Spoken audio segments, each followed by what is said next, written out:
নমস্কার বন্ধুরা, রুনাস কিচেনে তোমাদের সবাইকে স্বাগত। আজ আমি তোমাদের সাথে শেয়ার করছি বিরিয়ানি।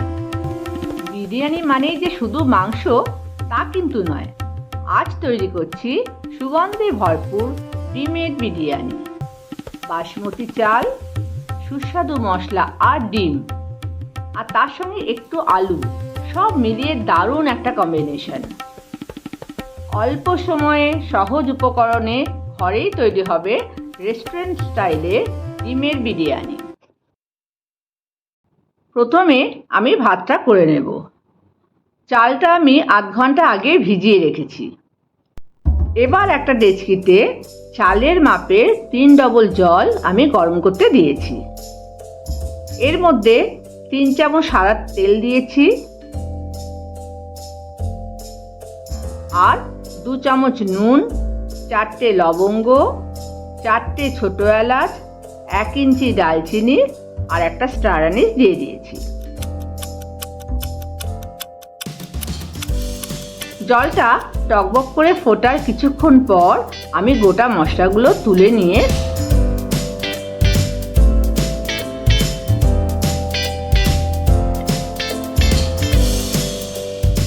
চালটা সেদ্ধ করতে দেব।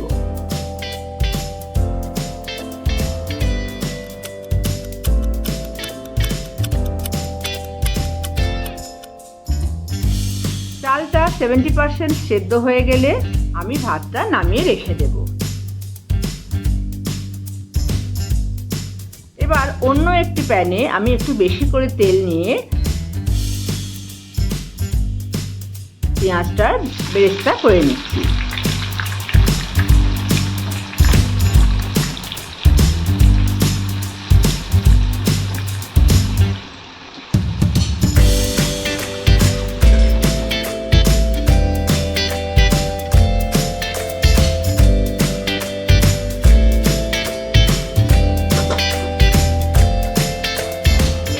প্যানে অল্প তেল রেখে বাকি তেলটা আমি ঢেলে নিচ্ছি।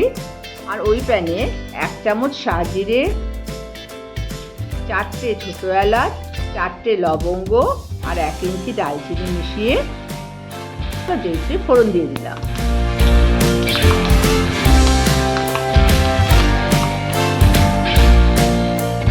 এবার 1 বড় চামচ আদা রসুন বাটা দিয়ে একটু ভেজে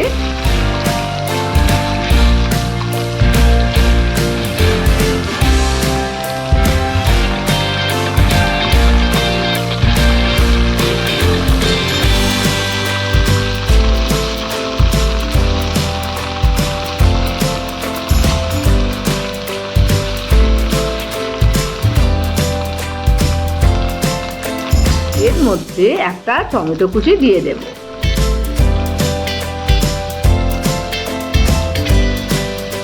টমেটোটা একটু গলে গেলে এর মধ্যে 1 চামচ হলুদ গুঁড়ো, 1 চামচ লঙ্কা গুঁড়ো দিয়ে একটু নাড়াচাড়া করে একটু জল মিশিয়ে নিচ্ছি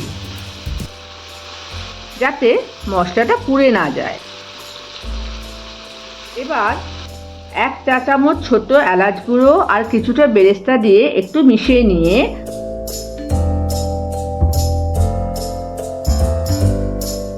দু চামচ দই দিয়ে একটু নেড়ে নিয়ে একটু ধনেপাতা দিয়ে আর 1 ছোট চামচ গরম মশলা দিয়ে কষিয়ে নিচ্ছি।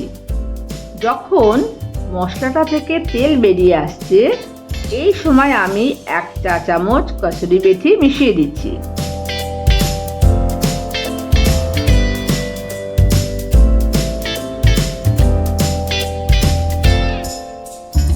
এবার সেদ্ধ করা ডিম আর আলু এই মশলা দিয়ে ভালো করে কষে নেব।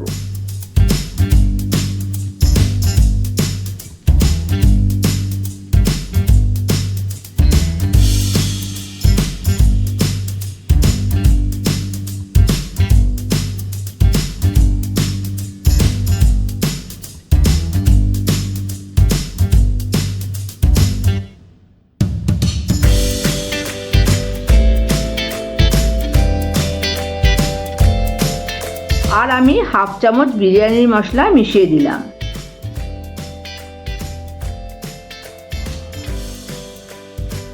এবার একটু জল দিয়ে দিলাম।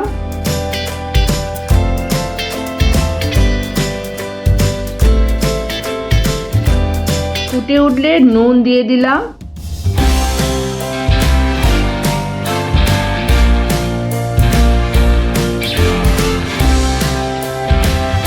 একটু ঘন হয়ে এলে আমি গ্যাসের ফ্লেমটা বন্ধ করে দিচ্ছি। এবার অন্য একটা প্যান নিয়ে তার ভেতরে একটু পেঁয়াজ ভাজা তেল মাখিয়ে নিলাম।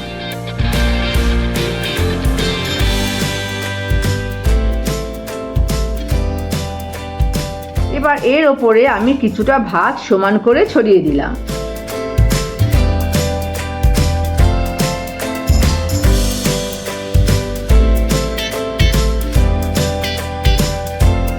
তারপর এর ওপরে ডিম, আলু আর কারিটা ছড়িয়ে দিচ্ছি।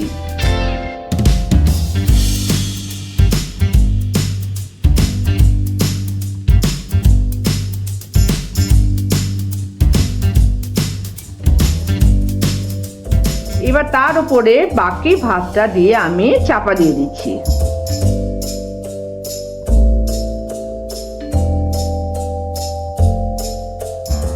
ভাতের ওপরে আমি 1 ছোট চামচ গোলাপ জল আর 1 ছোট চামচ কেওড়ার জল ওপর থেকে ছড়িয়ে দিচ্ছি, আর একটু পুদিনা পাতা আর ধনে পাতা ছড়িয়ে দিচ্ছি।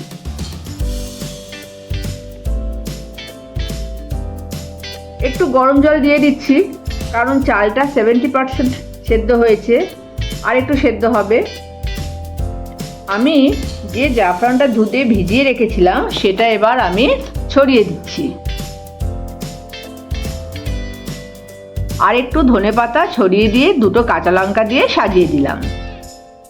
এবার 3 বড় চামচ ঘি ওপর থেকে ঢেলে দিলাম, আর কিছুটা বেরেস্তা ছড়িয়ে দিলাম।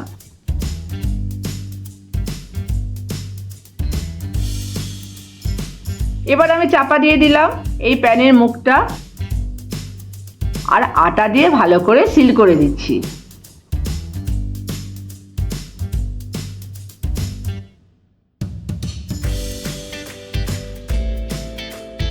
এবার একটা তাওয়ার উপরে এই প্যানটা বসিয়ে সিমে আছে 30 মিনিট আমি দমে বসিয়ে রাখছি। 30 মিনিট পর আমি চাপা খুলে দিচ্ছি।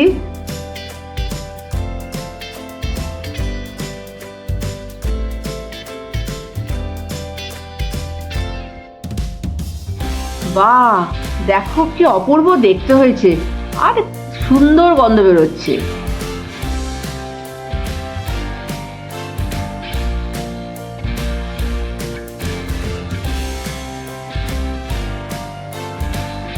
এইভাবে আমার মতো করে তোমরা একবার বানিয়ে দেখো, তোমার আত্মীয় বন্ধু সবাই বারবার খেতে চাইবে।